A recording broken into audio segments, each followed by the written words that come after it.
अखंड रामायण पाठ क्या है? विशाल ऐतिहासिक साहित्य श्री रामचरितमानस ने भगवान विष्णु के सातवें अवतार भगवान राम के जीवन में जीत और क्लेशों का वर्णन किया है। एक आदर्श पुत्र, जीवन साथी, भाई, मित्र और सम्राट के शिखर के रूप में भगवान श्री राम को पुरुषोत्तम भी कहा जाता है, जिसका अर्थ संस्कृत में सर्वोच्च व्यक्तित्व है। परिणाम स्वरूप भगवान श्री राम के जीवन के बारे में सब कुछ सिखाने और हमें श्रेष्ठ होने के लक्षणों को समझाने और अपनाने में मदद करने के लिए अखंड रामायण पाठ को बार बार दोहराया जाता है। संपूर्ण सामग्री में 7 कांड हैं, जिनमें भगवान श्री राम के जीवन के विभिन्न कालखंडों को दर्शाया गया है, जिनमें अयोध्या कांड, किष्किंधा कांड, अरण्य कांड, सुंदर कांड, उत्तराखंड और लंका कांड शामिल है। हर कांड भगवान श्री राम के कई चरणों और लीलाओं यानी कृत्यों की व्याख्या करता है। हिंदू धर्म में मान्यता है कि इस मार्ग पर चलने से जीवन से बाधाएं दूर होती है और सौभाग्य की प्राप्ति होती है। गौरी गणेश कलश पूजा के साथ शुरू करते हुए प्रमुख पंडित पाठ का संचालन करते हैं, क्योंकि पंडितों का एक समूह मंडली मंजीरा, ढोलक और कुछ अन्य वाद्य यंत्र बजाता है। साथ ही वे भगवान श्री राम की स्तुति में भजन और कीर्तन गाते हैं। अखंड रामायण पाठ कैसे किया जाता है? अखंड रामायण पाठ किसी भी शुभ या विशेष दिन पर 24 घंटे लगातार भगवान श्री राम के उपदेशों का पाठ और गायन करके उनका सम्मान करने के लिए आयोजित किया जाता है। भगवान श्री राम और उनके भक्त हनुमान जी पाठ के दौरान पूजे जाने वाले प्राथमिक देवता हैं। माना जाता है कि कर्ता अखंडता, बहादुरी और धार्मिकता के साथ कार्य करने के लिए प्रेरित होते हैं, क्योंकि वे अखंड रामायण पाठ का पालन करते हैं।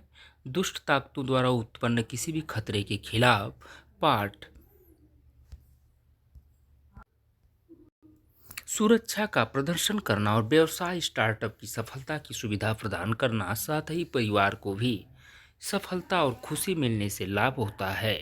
अखंड रामायण पाठ विधि भगवान श्री राम के एक समर्पित सेवक, हिंदू दार्शनिक और कवि संत तुलसीदास गोस्वामी ने 16वीं शताब्दी में श्री रामचरितमानस लिखा है। साहित्य ऋषि या ऋषि वाल्मीकि द्वारा रामायण का संस्कृति संस्करण था। अखंड रामायण पाठ संपूर्ण श्री रामचरितमानस का निरंतर और बिना किसी रुकावट के पाठ करने की प्रथा है। इसकी विधि इस प्रकार है। नंबर 1 है अखंड रामायण पाठ का उच्च स्वर में पाठ किया गया है।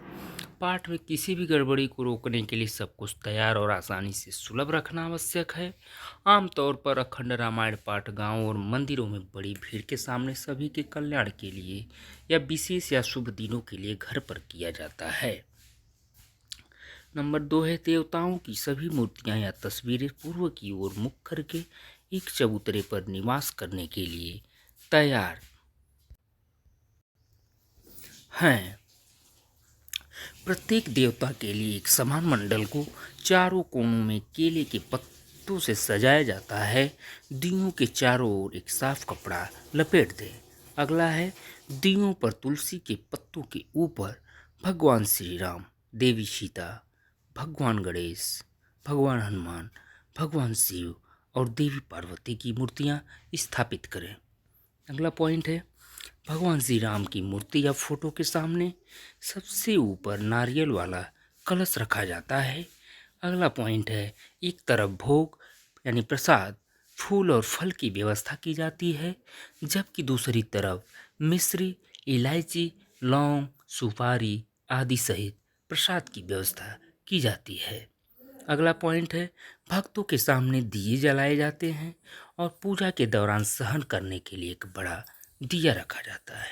अगला पॉइंट है अखंड रामायण पाठ में कई अनुष्ठान शामिल हैं, जिनमें अग्नि स्थापन, ब्रह्म स्थापन, नवग्रह स्थापन, राम दरबार स्थापन, लक्ष्मी स्थापन, कलश स्थापन, गणेश स्थापन, संकल्प, शांति पाठ और स्वस्ति भजन शामिल है।